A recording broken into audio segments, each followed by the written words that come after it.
Welcome to high study. एक नई video में एक नई रिक्रूटमेंट के साथ आप लोगों का स्वागत है।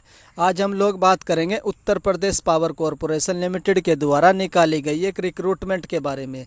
ये जो रिक्रूटमेंट है किस पोस्ट के लिए निकाली गई है? एक रिक्रूटमेंट होती है टेक्नीशियन। तो टेक्नीशियन यानी कि तकनीशियन जो इलेक्ट्रिक डिपार्टमेंट में होता है उस पद के लिए ये भर्ती Uttar Pradesh power corporation of limited के द्वारा निकाली गई है। चलिए हम लोग इस नोटिस को डिटेल में आप लोगों को समझा देता हूँ क्या क्या चीज़ इसमें मेंशन कर रखी है।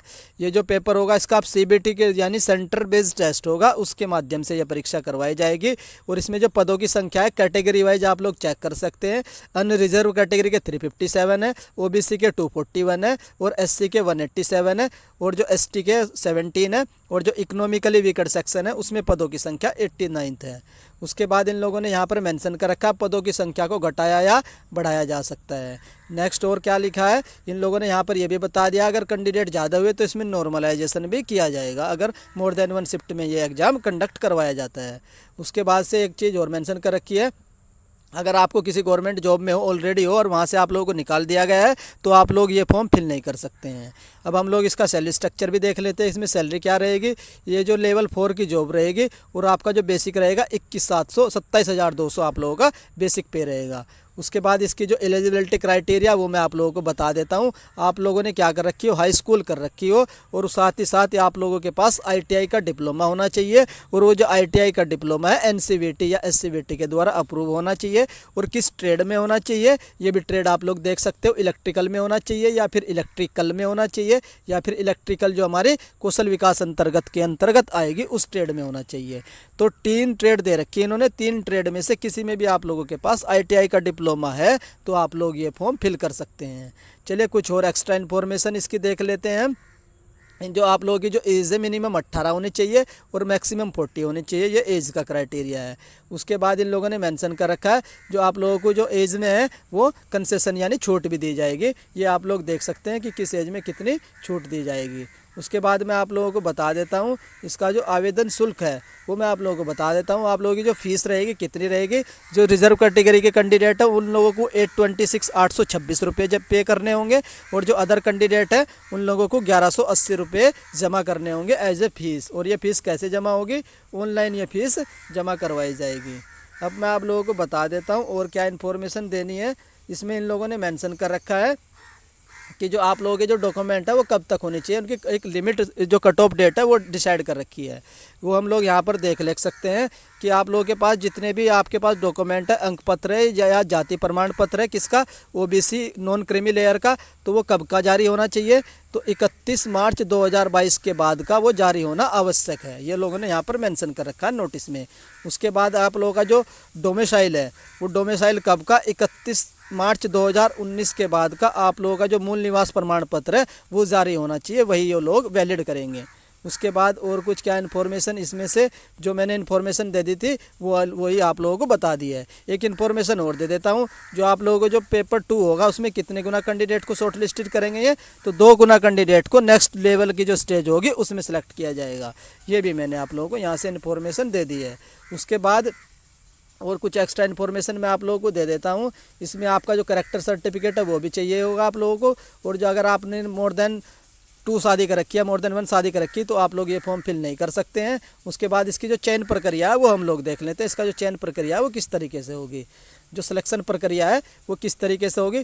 चयन ऑनलाइन परीक्षा सेंटर बेस्ड टेस्ट के माध्यम से आधारित पर किया जाएगा। कैसे किया जाएगा इन लोगों ने मेंशन कर रखा है। जिसकी जो अवधि होगी 3 घंटे की अवधि होगी टोटल नंबर ऑफ पेपर की आपकी।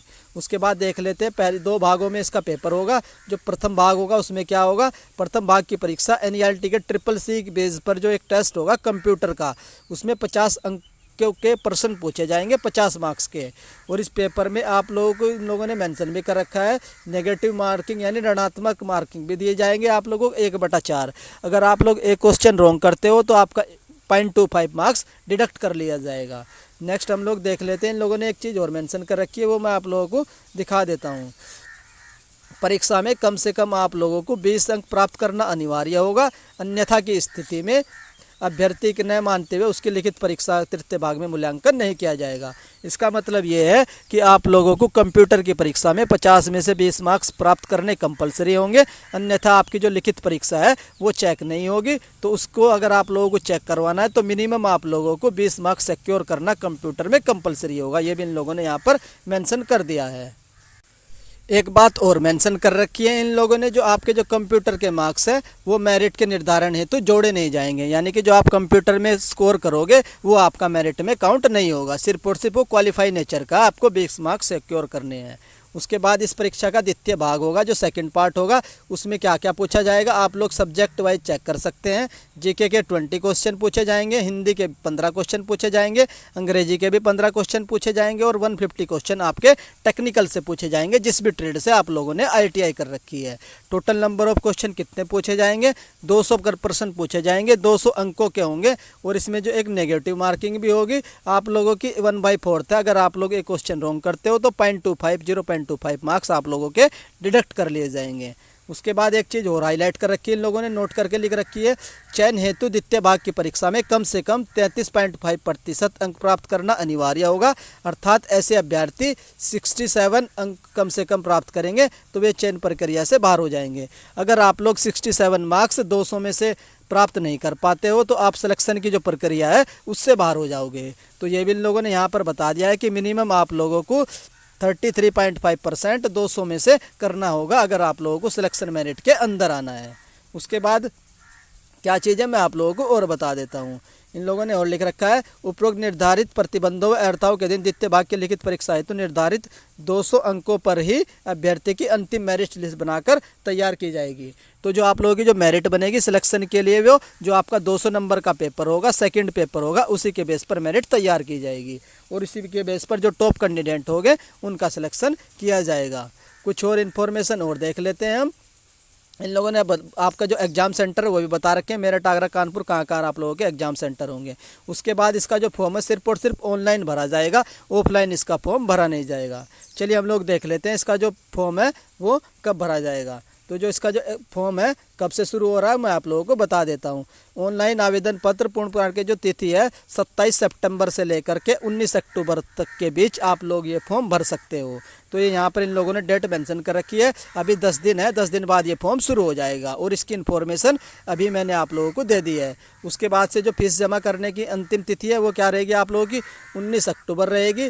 अगर आप लोग किसी अदर माध्यम से अपना शुल्क जमा करना चाहते हैं, चालान वगैरह के माध्यम से, तब भी आप 21 अक्टूबर तक 2 दिन आप लोगों को एक्स्ट्रा दे दिए हैं, अपनी फ़ीस जमा कर सकते हैं। उसके बाद इन लोगों ने एक चीज़ और मेंशन कर रखी है, परीक्षा की जो संभावित अवधि होगी नवंबर 2022 का चतुर्थ सप्ताह यानी कि नवंबर के फाइनल वीक में आप लोगों की परीक्षा भी आयोजित करवा ली जाएगी। तो आप लोगों का जो परीक्षा के रिगार्डिंग डाउट था वो भी इसमें क्लियर होगा कि कब इसका एग्ज़ाम होगा। उसके बाद लास्ट में इन लोगों ने एक नॉर्मलाइजेशन का फॉर्मूला दे रखा है, इसकी आप लोगों को ज़्यादा ज़रूरत है नहीं। तो बस यही इन्फॉर्मेशन आप लोगों को देनी थी। अगर आप लोगों को मेरे द्वारा दी गई इन्फॉर्मेशन पसंद आ रही है तो आप वीडियो को लाइक कर सकते हैं। अगर चैनल पर फर्स्ट टाइम विजिट कर रहे हो तो चैनल को सब्सक्राइब भी कर लीजिए। जैसे ही इसका जो एप्लीकेशन फॉर्म फिल करने का लिंक एक्टिवेट होगा उसकी इन्फॉर्मेशन आप लोगों को मेरे द्वारा सबसे पहले दी जाएगी। वीडियो देखने के लिए धन्यवाद। Thank you.